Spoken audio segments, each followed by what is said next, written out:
Hey, man, I've low-key had enough, okay? On Twitter, Stephon Marbury has been dropping quote after quote, and it's low-key starting to sound like nonsense, okay?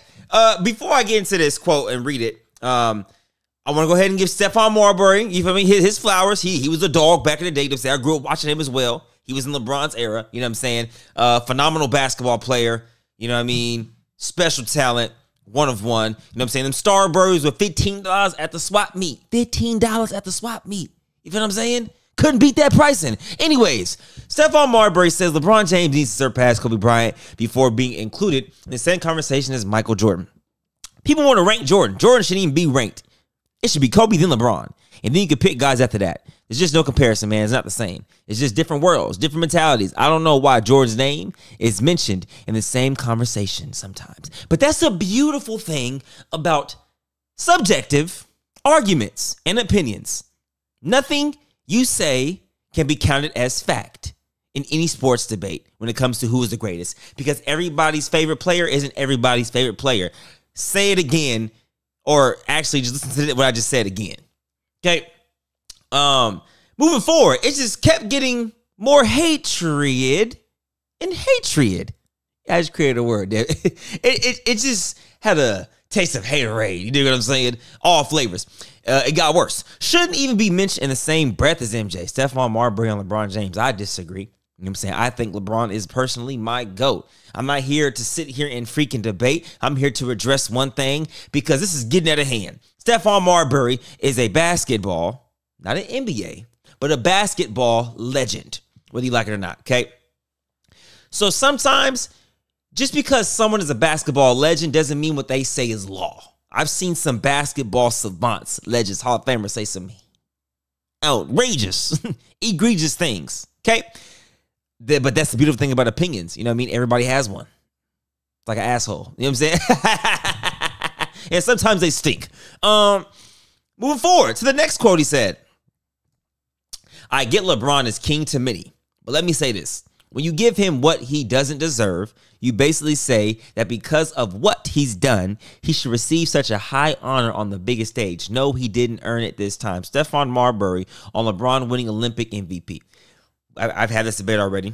If it was just based on the final two games, Steph Curry wins unanimously.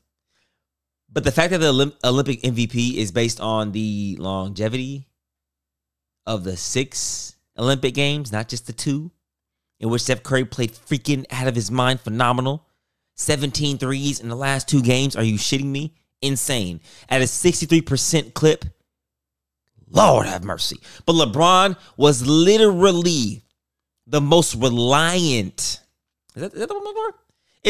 Was the most relied upon player. Or I would say the most consistent player all the Olympics. Aside from Devin Booker, by the way. I think Devin Booker was second or third in terms of consistency, because he came in and played his role every single game, night in, night out. And he literally accepted the 3-and-D role, which was phenomenal. I think, hey, brother, ain't no quite, come sit your ass down. But yeah, to me, Devin Booker deserves to be in that second and third ranking list in terms of consistency. But LeBron, I mean, he did everything for the team, man. Outside of points, he led the team in every category. Outside of points. He was still second in points. Think about that. But it is phenomenal, though, to say Steph Curry led in points after having not the best stretch of games for the first 3 to 4 games. But the last 2 games, literally, he put so much points on the board that he was the leading scorer for Team USA after just 2 games, which is freaking phenomenal. Hey, stop crying. Come sit down. Thank you. Sorry, y'all. Mind you, don't mind, Bear. But yeah, this quote right here, it's egregious for this reason right here. Okay, Stephon Marbury and LeBron James seemingly ignoring him at the Olympics. He's not strong enough to say something. This is the clip. Let's watch. As you can see, embracing Steph Curry, Bron comes over right to Melo. Boom. Marbury puts his hand on his chest, dabs him up, gets no love. Oh, wait a minute, chat. Hold on. Oh, no, I thought Bron dapped him up. I'm cooked. He dapped him up or tried to dap him up and ignored him fully. And Marbury is just sitting there with his arms swinging, looking ridiculous. Okay? and then to go back and say he's not strong enough to say something. Well, let me go ahead and say something, okay? I don't know LeBron James. I don't know Stephon Marbury from a Can of Paint. I don't know these guys personally, but what I do know is this. If someone is continuously bashing you and talking shit about you to the media for years, and the moment you're face to face or side by side and you see them next to somebody or you see them trying to acknowledge you and you give them the cold shoulder, that is all the conversation that you need. If someone is talking shit to me and I finally see them in person, you know what's better than clapping back and saying something verbally? Is ignoring them and not even acting like they exist. That hurts the most.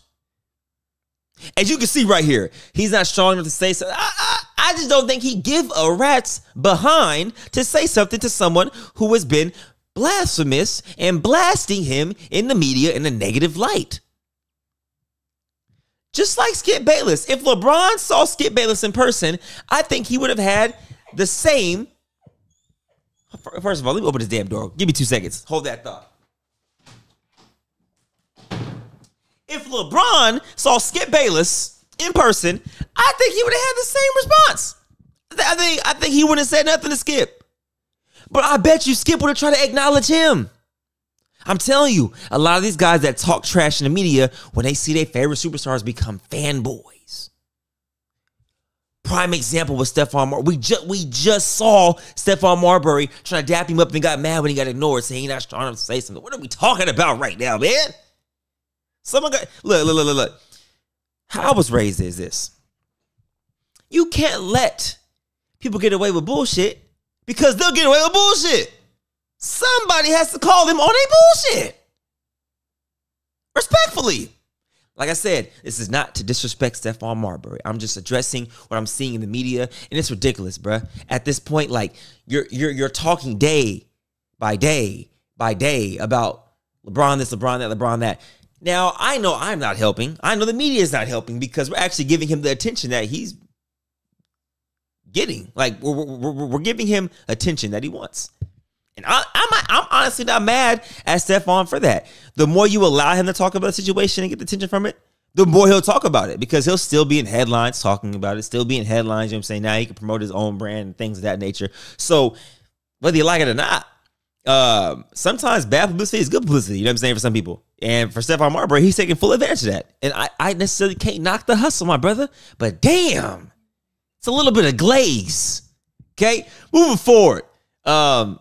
2K, totally different subject, by the way. Came up with the top 5 3-point shooters NBA 2K. We have Steph Curry number 1, respectfully. So Grayson Allen number 2, Kevin Durant number 3, Klay Thompson 4, Mike Conley 5. This is interesting because I wonder, what does 2K put into consideration when choosing the top 5 3-point shooters? Is it shot making ability? Is it percentage off the catch and shoot, percentage off the dribble? Or is it percentage in whole? Or is it everything combined in between? Because if we're talking about percentage, what's crazy is Grayson Allen is number 1 in the league. Okay. Steph Curry isn't even in the top 5. Okay. Mike Conley isn't even in the top 25, by the way. Or no, my bad. I think 20 or 20. Either way, Mike Conley's not even in the top 20. Klay Thompson isn't even in the top 10. Kevin Durant isn't even in the top 15. Okay, let's look at the top 5 3-point shooters per percentage of last season. Grayson Allen, number 1 at 46% from 3-point line. CJ McCollum at 43. Sam Hauser, I forget how to say his name, 42. D'Angelo Russell, would you look at that, at 42. Mike Beasley at 41. Everybody's in an uproar right now because D'Angelo Russell kind of said, hey, I can kind of do what Steph Curry can do. Low key at a better percentage. If you look, D'Angelo Russell is shooting a better percentage than Steph Curry. Although it's by 1%. But by the ranks, he's number 5. And then tied for 5th with Malik Beasley is Paul George. Nowhere on this list do you see a Kevin Durant or do you see a Mike Conley. Okay? I'm not saying they don't deserve to be on that list. those are some of the best shooters in the game. 100%. 100%. But then you have to keep looking at the list, right? And like, damn, okay, Klay Thompson is behind Fred, Derek White, MPJ, Jalen Brunson, Dante DiVincenzo. Okay, but he's top 4. Interesting. Then you got guys like, oh man, De'Aaron Fox shooting better than Mike Conley, KD. Then D'Angelo Russell in the top 5 and not even at least a 90? I don't know what the requirement is and all that, but let me know in the comments what you guys think. I just want to start a conversation about that too. I want to know what the requirement is to be a top 5 shooter in NBA 2K. Is it fandom? Is it the wow factor? If so, Steph Curry is number 1 any freaking day of the week. But also, regardless of percentage, I will say this. No matter what, if Steph Curry shot 30%, teams would still send 3 to the 3-point line to contest with 1 second left. You dig what I'm saying? They're not going to let someone go 1v. They're not going to let Steph Curry go 1v1 for a game-winning shot, a la the Olympic medal. You know what I'm saying? The Olympic medal game when they sent 2, left KD and Bron open. And they said, we'd rather Steph shoot this 40-footer. Oh, no, we'd rather KD and Bron shoot an open shot than Steph shoot this contested 40-footer. But he still shot a contested 40-footer and made it. Just phenomenal. So off that alone, he deserves the number 1 spot regardless of percentage. After that, though, if it goes by Grayson Allen, since it goes to Grayson Allen, which I know for a fact that means they're using percentage in some way, shape, form, or fashion, then they should kind of follow suit with the next 3 people in line. But that's my spiel for today, ladies and gentlemen. Let me know in the comments what you guys think. Stephon Marbury, man, you got to do better, brother. Accountability. Got to do better, brother. Got to do better, man. Gosh. Like, damn. It's hating. It's giving off very hating vibes. Appreciate y'all. We have this thing. Peace. Sayonara.